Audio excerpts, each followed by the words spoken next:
Good afternoon. My name is Della Larimore, and I'm the Reading Language Arts Consultant in the Division of Curriculum Instructional Services for the Los Angeles County Office of Education. Welcome to the first in a series of webcasts. Today's webcast is sponsored by the California Post-Secondary Education Commission, better known as CPEC, and the Division of Curriculum and Instructional Services.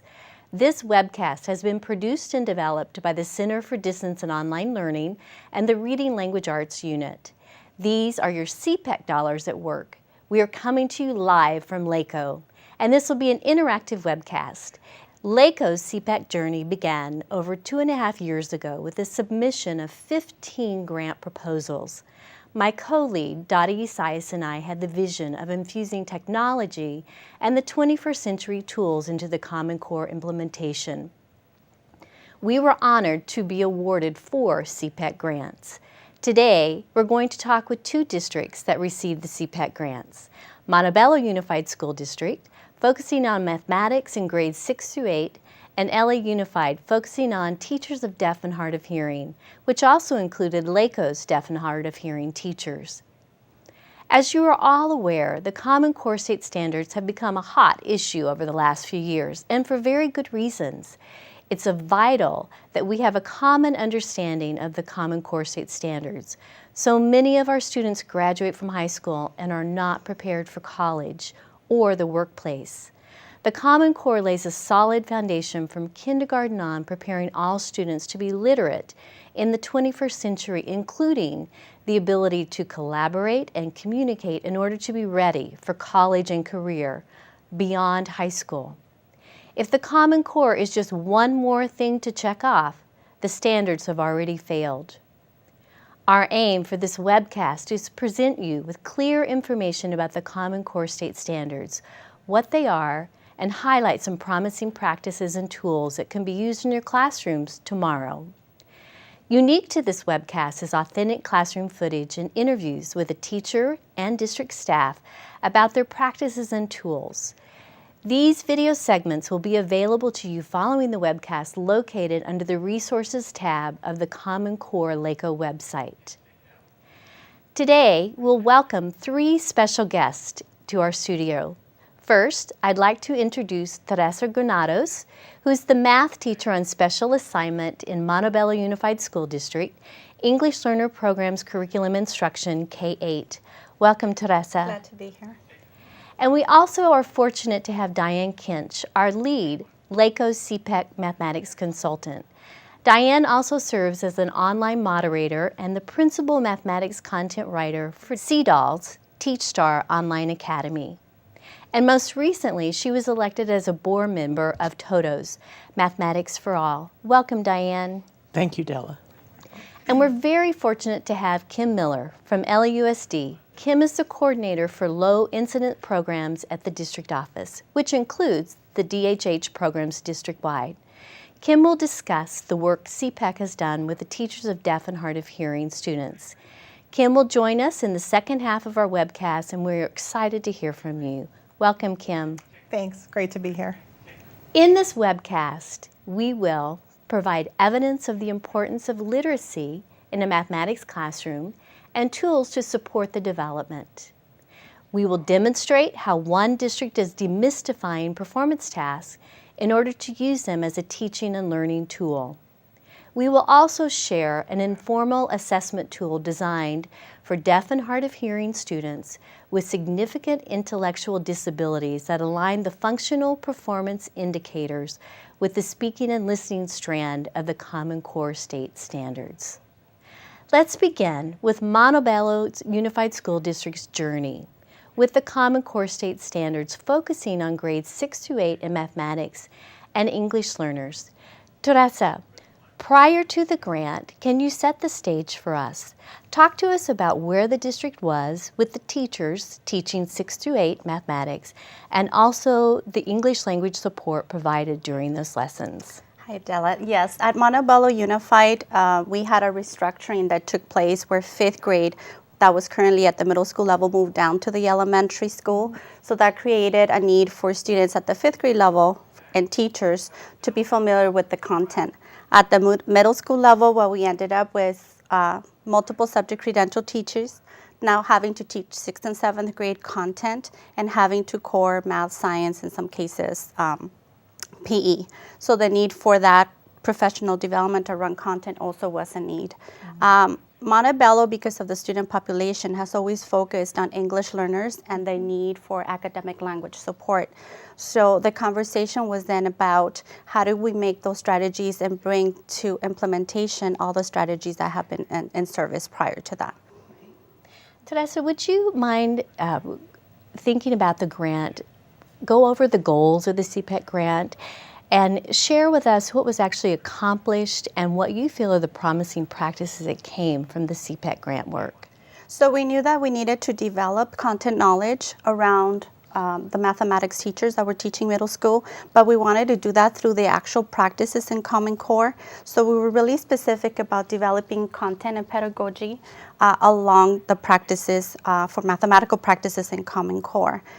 We also wanted to, again, bring to the front the ELD strategies that now needed to play a very important role in having students access to the new expectations of Common Core around the language. So we wanted to make content very comprehensible for all students, but specifically to English learners.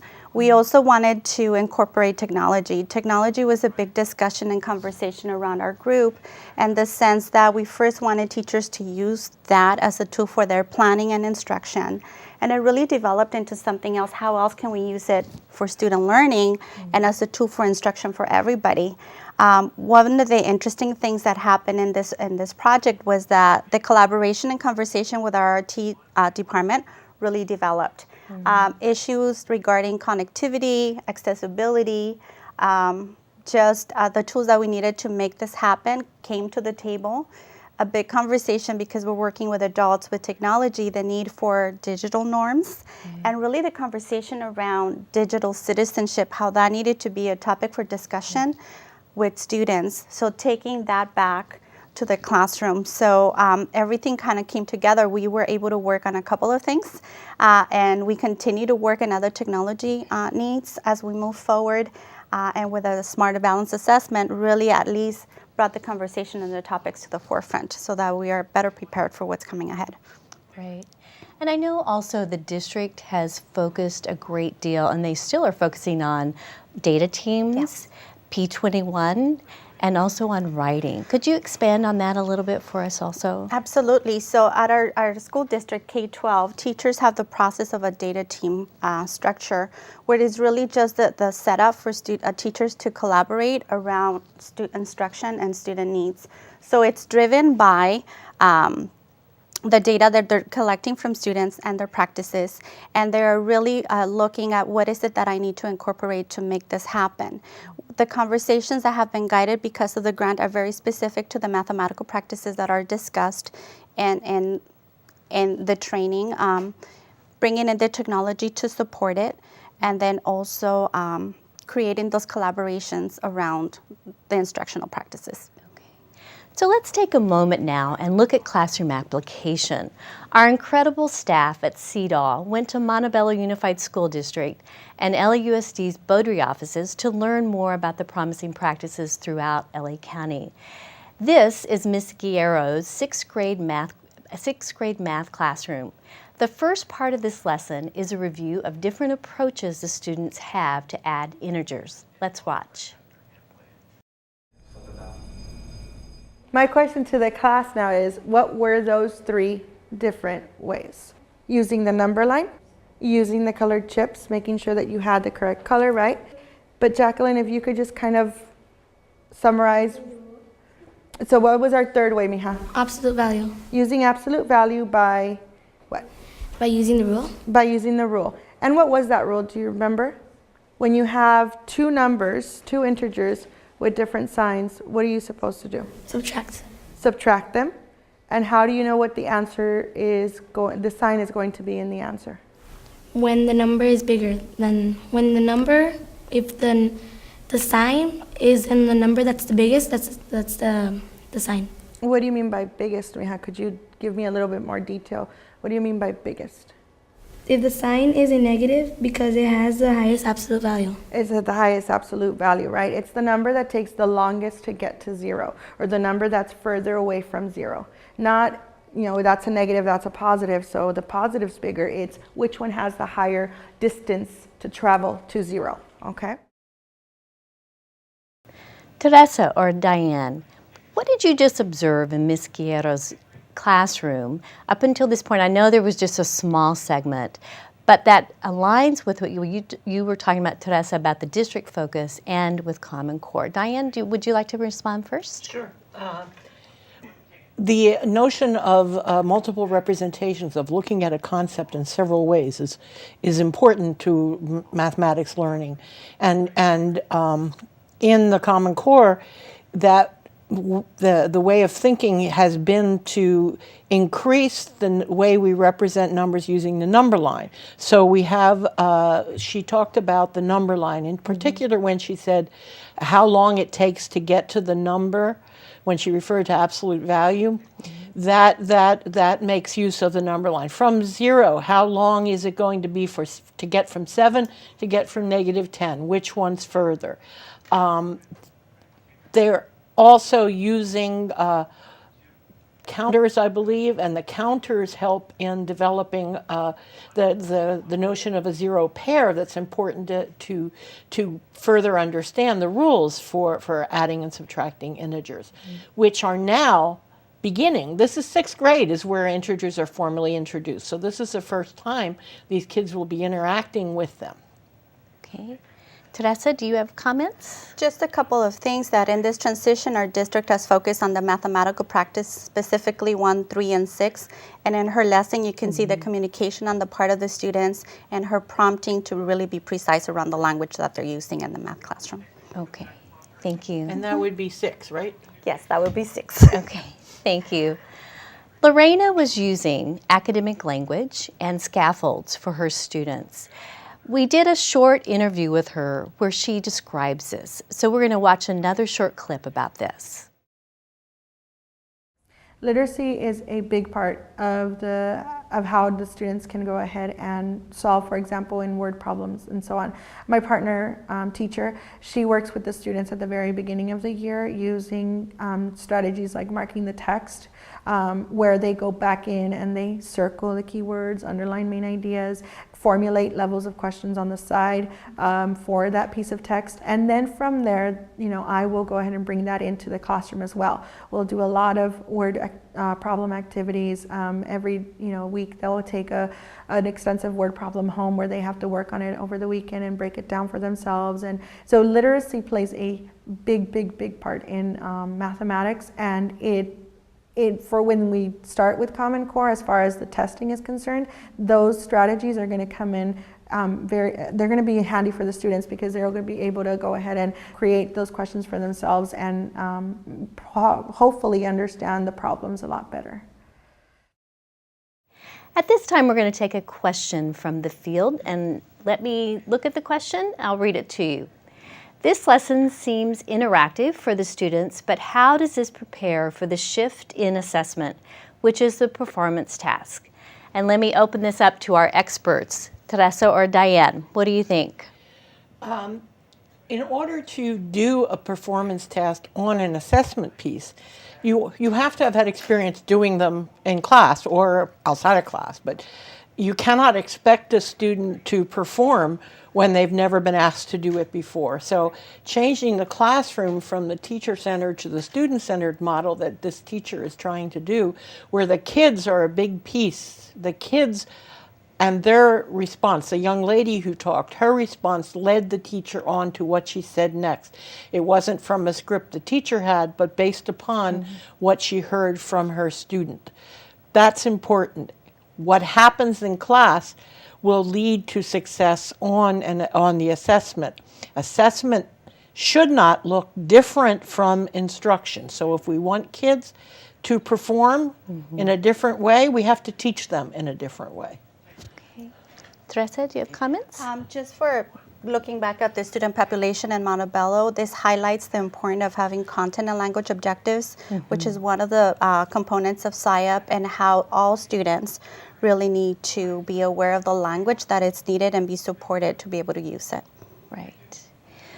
We have one more segment of Lorena's class where she does break down a performance task with her students to make them more accessible. So there are several steps you're going to see in this lesson, but for our sake of our video, we're just going to see a few. So let's watch these. Now we're going to break it down task by task. Okay, there's 4 jobs here that you're going to be completing, or 4 tasks or 4 assignments. So we're going to break it down one at a time. We're going to do that. We're going to break it up one at a time so that everybody sees it step by step. Now, here's my question to you. Within your groups, discuss 30 seconds at most. What are you going to have to do in this first task by looking at the standard that Israel just read to us? What's going to be possibly, what can you predict will possibly be your job for this first task at hand? 30 seconds, go. Okay, so now let's look at the actual task and see what it is that you're going to have to do. And I only want to look at the prompt. I only want to look at this. I know some of us in here, you're going to be racing and looking down here and you're like, I know what I need to do. Okay, look at the prompt first. Okay, do me a favor and look at the prompt first. Read that to yourself. Just give you about 15 seconds to look at that real quick. Read that to yourself. Box any unfamiliar words before we move on, please. Anything that is unfamiliar to you. Unfamiliar. That means you're not really sure. You need to have that word clarified. You have to have that word given maybe a different meaning. You're not sure of how they're using it here. If you could now please take the opportunity to go ahead and circle and or underline any key pieces of information that will be necessary for this first task. What you will need for this first task. The question wants you to explain the why. Okay, that's where we're having the bigger issue in this room right now, and it's not that any of you don't know how to. I'm not saying that. What I'm saying is that we forget the why. Let's review how Lorena was breaking down the performance task. Lorena first had her students look at the standard, then the prompt, then the task, and then solve the problem. And then they were going to have to explain it. The strategies she used were boxing the unfamiliar words, circling key math words, and underlining key information. Teresa, can you expand on that a little bit? So one of the strategies that we talk about with teachers that strengthen literacy is this idea of interacting with text. So it's something that goes across any content area, circling, underlining, really interacting and understanding the language behind whatever task is being performed. So she's using one of what we refer to as a power strategy that really strengthens the literacy, and we don't want the language portion to get in the way of the mathematics. So it's a scaffold that we're using at the district to help students access content. Okay, thank you. Diane, do you have any additional comments? Yeah, language is the basis of everything. So if a student doesn't understand the terms in a question or in a task, then how can they perform the task? And the terms that they don't understand, that part is not necessarily a mathematical piece. It could be something that they just don't know what it is. Right. And often we think, well, that doesn't matter because all they have to do is solve this. Well, it does matter. It matters to them because at the heart, they want to understand what it is they're being asked to do. And if we ignore that and say that's not important, then kids will think it's not important as well. Right. So we have to spend more time developing the language of one question than giving them 20 questions to do in a longer amount of time. And one small piece that you weren't able to see, but I was in the classroom at the time, she did have the kids discuss both whole group and then with partners through that lesson. So they were having ample opportunities to talk about that. So Diane, you provided multiple professional learning opportunities with Montebello the last 2 years, both face-to-face and online with them.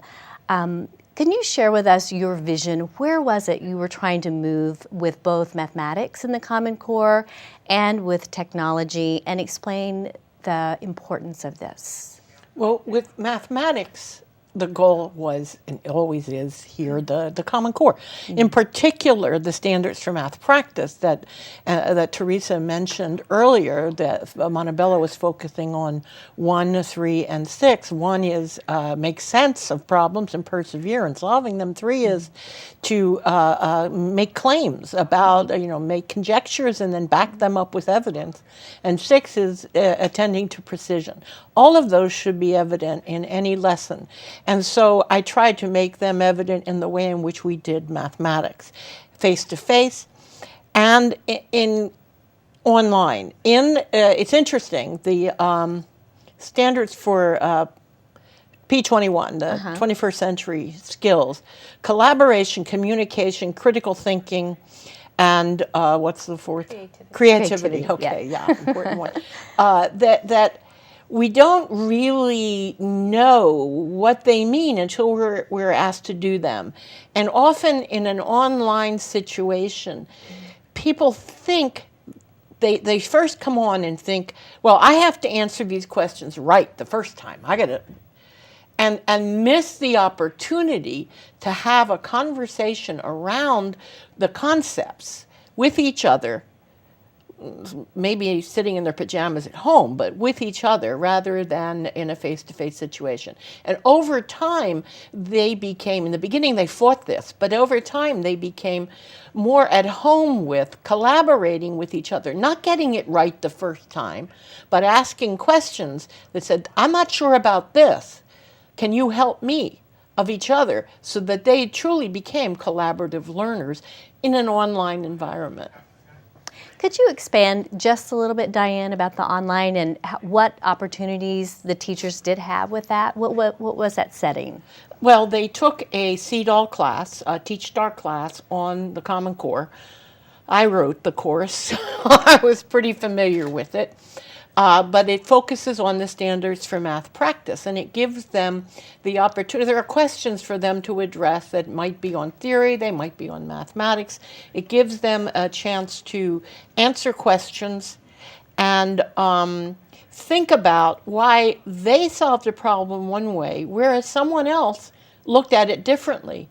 And that's okay. In fact, that's very good. Let's talk about how there's more than one way to look at a problem, how a student may see it even differently from us, and what can we learn from that, and how can we take that and apply it in the classroom. Thank you. Diane, you're very connected statewide, nationwide. You belong to a lot of mathematics committees, organizations. Can you share some of your work with TOTOs and other affiliations that are supporting best practice with the implementation of Common Core? Well, TOTOS is in particular concerned with the students who have not been, have not had the attention they need. In particular for TOTOS, it's the Latina students and English learners. But in fact, it's all students, so that we want to make sure that every student has the opportunity to take advantage of a rigorous mathematics education. We're not watering down. We're not holding back. We're not saying, oh, these kids can't do less. We're saying these kids can do whatever you want them to do. Let's give them the opportunity to do that.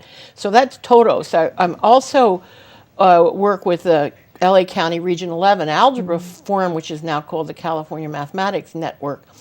And there we're working on, we do teaching math to English learners. And what we're trying to do, we do trainings, but what we're trying to do now is meld the national ELD standards to the Common Core math standards. Say, okay, so if you're talking about standard of math practice 5 or 6 or whatever, what does that mean for English learners? How do you take the proficiency descriptors for English learners and meld them together?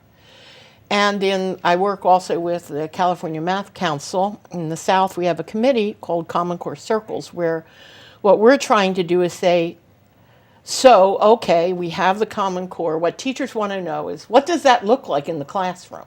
Right. And so we're using Peg Smith's work out of Pittsburgh to show what that could look like in a classroom. Thank you. Certainly. But I'm going to move now to another important topic and CPET grant that we worked with, and that's with our grant with CSUN and the Teachers of Deaf and Hard of Hearing. So thank you, Kim, for joining us. My pleasure to be here. Great. Kim, can you kind of set the stage just like Teresa did and talk to us about your vision of the CPAC grant and the goals that you had and what role you played to support those goals with CPAC?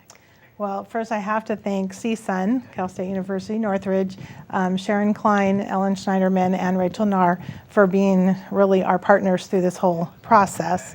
They helped get it together. The biggest thing for us was that there are over 150 deaf and hard of hearing teachers between LA Unified and LACO, and we could only have 25 teachers participate. Right. So that was a huge dilemma. How are we going to do this? So CSUN came up with a questionnaire and the teachers applied and then from that's where we picked the teachers. So, and it was very exciting because we have itinerant teachers, which are the teachers that travel from school to school. We have special day class teachers, elementary, middle school, and high school. And then we also have teachers who work with what we call Deaf Plus, deaf and hard of hearing students who also have additional disabilities or intellectual disabilities. Okay. And I want to just clarify, because Dottie and I worked closely with you all. With this group of teachers, they had different forms of communication. Can you share that a little bit? That's true. So there were teachers that themselves were deaf and would use American Sign Language as their mode of communication. And then there were the teachers like myself. I'm a teacher of the deaf as well. And I sign through with my students. And then there were the teachers who were the oral teachers who used auditory, verbal, listening, and speaking. So it was very interesting, and we chose the listening and speaking standards to really focus on. And so it became quite interesting. What did we mean by listening and speaking? Did we mean listening and speaking? Did we mean listening and speaking? There were various things that we had to discuss and set boundaries and rules for how we were going to perform and move forward with this. But beyond my wild expectation, it was just a beautiful time, and to have teachers who were oral and teachers who signed to come together was just fabulous. Okay. Kim, share with us what promising practices you felt came from the CPAC grant. Because deaf and hard of hearing children come to us without language, language is always the issue. How do we talk about academic language with students who really don't have language? So that became a big issue, and the teachers to have an opportunity to come together with each other, because that doesn't happen either. LA Unified is a large geographical district, so getting together with other deaf and hard of hearing teachers is very difficult. So it was great to come together and just be able to share and be able to talk about the fact that we could get these students to advance their academic language. So that was probably the biggest thing, and it just really gave the teachers the confidence. Okay. So you felt that was the unexpected benefit that came from the grant? Yes. And the promising practice all in one? Yes. Yes, yes. One of the final projects shared at the culminating last session was an informal assessment tool. And this informal assessment tool was designed for the student that was deaf and hard of hearing, but also that had severe intellectual disabilities. So with this tool, one of the creators, Francine Metcalf, we did an interview with her to explain the purpose behind this tool. Let's watch what Terry has to share about this tool, and then hopefully you can expand on this tool.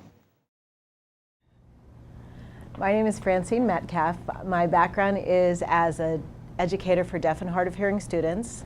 I've worked in a residential school for the deaf, special day class, as an itinerant, case manager, program specialist, and I've done assessments. And that was probably the reason that my fellow co-creator Terry Tract and I developed this tool, APPS, a PPS, which is Aligning Prerequisite Skills for the Common Core Standards. We were in this wonderful program, part of the CPAC grant, and as we were working on the Common Core Standards, we realized that many of our students, deaf students with additional disabilities, specifically intellectual disabilities and some physical disabilities, didn't have the prerequisite skills to access the Common Core standards. So we needed to develop a tool that would address that to find out where our students were functioning.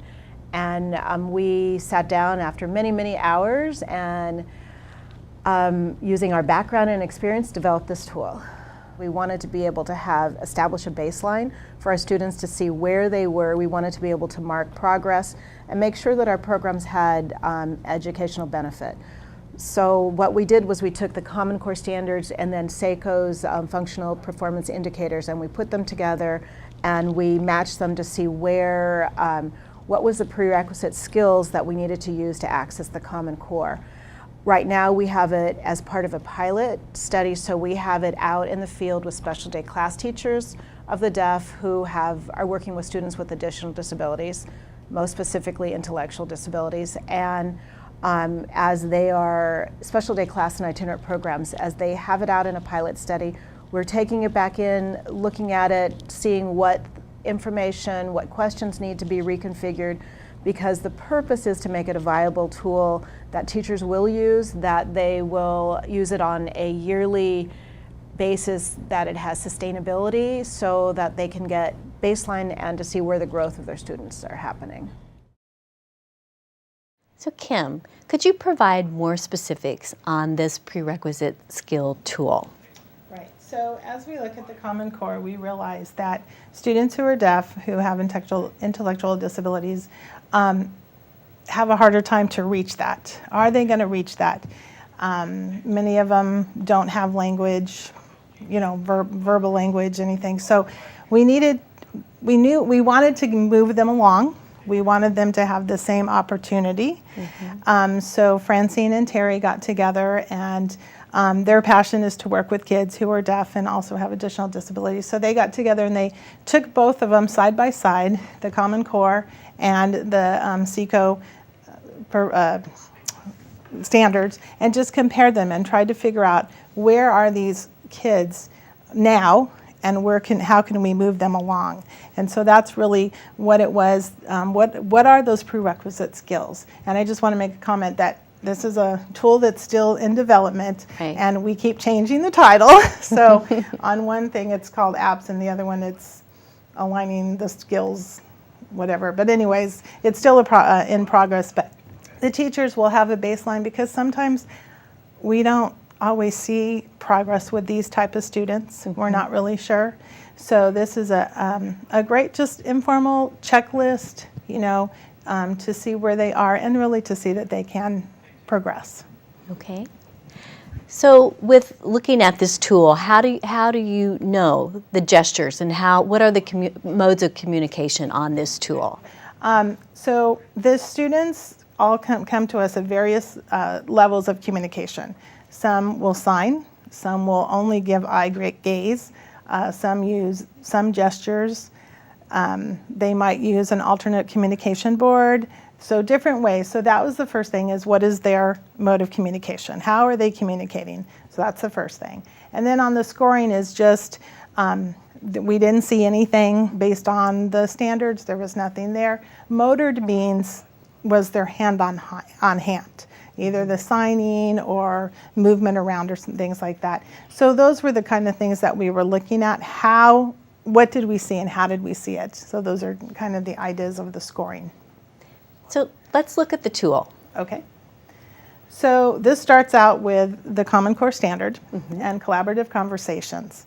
And many of these students sometimes don't even realize that there's another person next to them. Mm-hmm. We're talking very severe students. So we're thinking, how do we move these, students along? And I have to tell you, some of the teachers were able to come up with some great ways to get kids to even make contact, to engage with each other. So that was how, and then the second slide, is then the SECO assessments. And so we're like, okay, just as long as a child turns their head, or if they hear their name either called or signed, that they will do a body shift, an eye. Some students don't do eye gaze or eye contact, but their body will show that they have. So we're like, okay, that's a way to show that they are now communicating and having a conversation. So both in the video and Kim, you mentioned too the function performance indicators. Can you just briefly share what that is?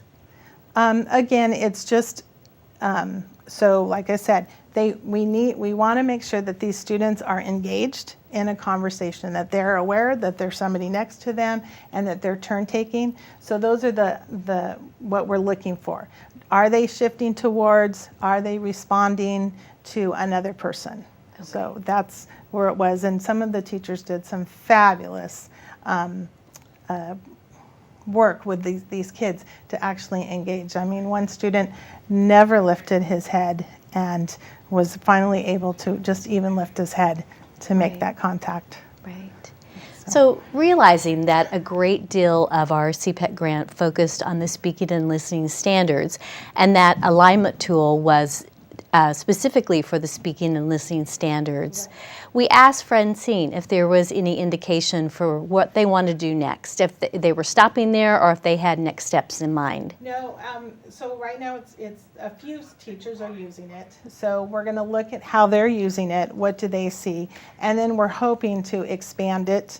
Like I said, it's still really in development.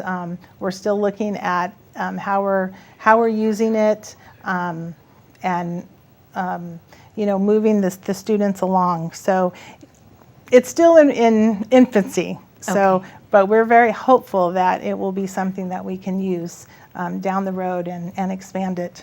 Okay. Okay. So we do have a short clip from Francine, one more piece, that she talks about their thoughts of next steps with this tool. Terry and I have talked a lot about looking at some of the other strands. Two of the ones that come to mind right away are reading standards for informational text, especially K through 5. And one example of that would be in grade 1, ask and answer questions and key details in a text. Our students are nowhere near that, but we want them to approach it. So what do we need to do? We need to start at a baseline, and for example, a functional performance indicator, 14.1, in the writing strategy area would be student will demonstrate left to right, top to bottom sequencing in a variety of activities. So that would be an example of where we potentially could go.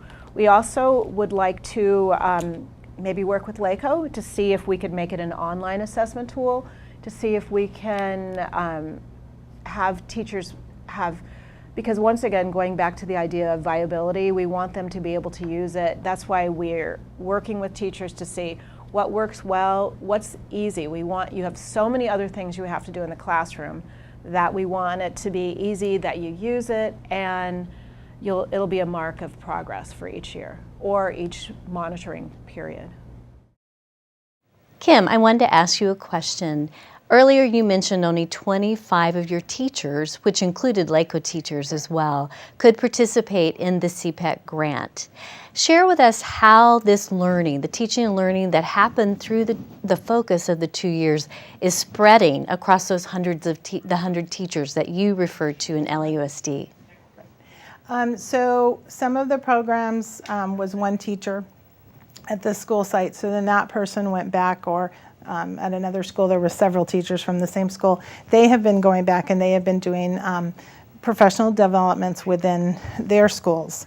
I oversee the itinerant program, so I recruited those teachers to come, and they've done professional developments to our itinerant teachers. Mm-hmm. Those isolated ones, we've just been going out and working with them and showing them the different ways to do it, and using videos and other lesson plans to show the teachers that they can reach it. Another highlight that we had was that we are members of the California Organization for Deaf Teachers of the Deaf, and we were able to present this past year at the conference, which was very well received. Many other teachers from across the state came to see that and to see the videos and things like that. We're going to be also presenting again this next year at the California Educators of the Deaf. The Schools for the Deaf in Northern California and Southern California, Fremont and Riverside have also, we've also gone out there to share with them. So it's exciting because we're talking language that our children don't have, and how can we move them along to be able to do these performances. And like you two ladies have said, language is key, and if they don't have the language, how are they expected to move forward on these performance evaluations? Thank you for sharing that. Sure. We have another iPad question. How can we have access to this APSCS tool? And I can answer that. On the commoncore.laco.edu website, under the resource tab, we've already got it posted there. So for anyone that wants to look at this tool, examine the tool, you do have the opportunity to look and use this. I have another question that I'm going to ask Kim, and then I'm going to open it up to you guys. You know, in all publications and all webcasts that you might hear, the phrase instructional shifts is very popular both in language arts and in mathematics. So thinking about the two-year focus in both of your districts and statewide, for Diane, I'm going to start with Kim. What one significant instructional change do you think will make or has made the biggest impact for your teachers? The biggest thing was, one, the standards themselves allow to meet the needs of all kids, because in a classroom you're going to have various levels of students with language, and the scaffolding was very natural, so that was a big thing. But it became student focused instead of teacher focused. It became project orientated. It just led to the students really engaging themselves in their practice, in what they were learning in the classroom, and to go in and to see them using academic language was just amazing. So again, I think the confidence of the teachers themselves and the fact that the students then became more engaged in their own learning. Okay, great. Thank you. Either one? Did I said Diane? Discourse that in a mathematics class, in any class, you can now not just hear the teacher voice, that you can hear the voice of the students, and that teachers are listening to the students. Again, not assuming that when someone says the answer to a problem, and it's like 6 times 7 and they don't say 42, not the teacher not saying you're wrong. The teacher saying, why? How did you figure that out? Explain that to us, so that the student comes to their own understanding of where somehow they went off track. So it's this listening to kids talk about mathematical ideas. I love that, because when we listen to what they say, we can formatively assess where they're at, what they know, and what they still need to know. Right. Thank you, Diane.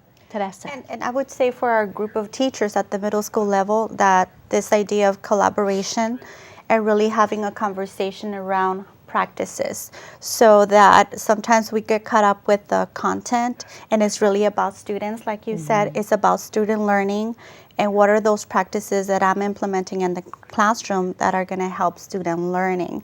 So the conversation was always back, so how do I deliver this in a way that's going to be meaningful for them? So it always goes back to student focus. Right. Thank you. Before we end today, we want to provide some resources for our listeners. Diane, can you remind us, if people want to get more information on TeachStar online, Common Core State Standards, how to sign up? Where can they go? Well, there's a website. It's teachstar.laco.edu. And there are several courses that are available for teachers now on the Common Core. I know of the 2 math ones.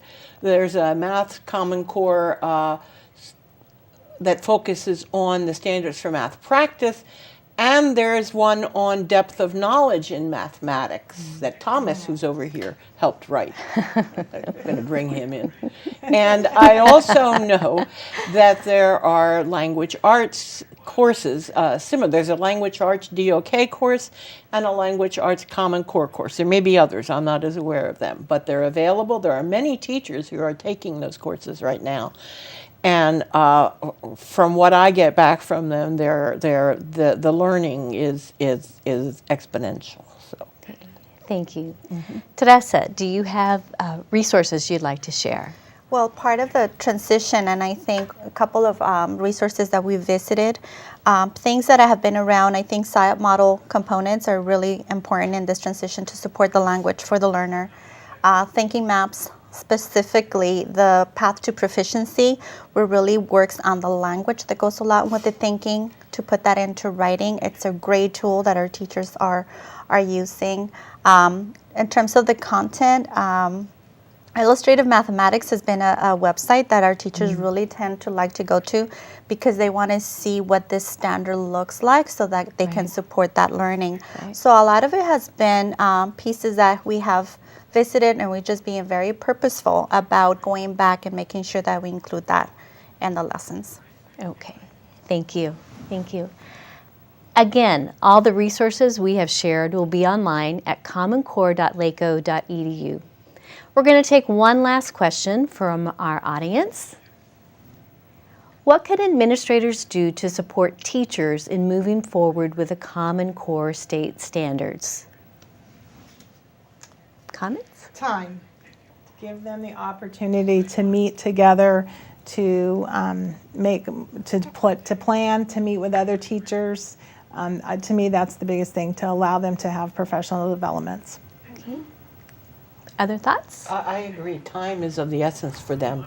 But also, I think it is important that administrators learn what's different, what's new, what changes have to be made, so that they help their teachers, because administrators should be the lead learner in a school, so that they help their teachers make the transition and interact with them when they have that time to work on it. Okay. Teresa? It's the same idea, that giving them that opportunity to collaborate and respecting that time for collaboration. And in our case, a couple of our administrators take part of that training and that conversation. So just being in the conversation so that they can know how to support them. Yes. Okay. Thank you. Thank you. We want to thank Teresa, Diane, and Kim today for their wonderful contributions in today's webcast, and also for these past 2 years. I am certain that Montebello Unified School District and LUSD take great pride in your expertise, your leadership, and the incredible impact you've made with your students on moving forward towards the Common Core state standards. I know LACO is very proud and honored to have worked with you the past 2 years so closely with our CPET grants, focusing on the Common Core state standards and the special populations. The promising practices you've shared with us today in the implementation of the Common Core. This webcast will be archived on the LACO website so that it may be viewed at your convenience. Our next webcast is scheduled for Thursday, April 10th, 2014. We will continue with our series of promising practices. Also mark your calendars for March 2014, a face-to-face networking opportunity. Please check our website, commoncore.laco.edu, for more information.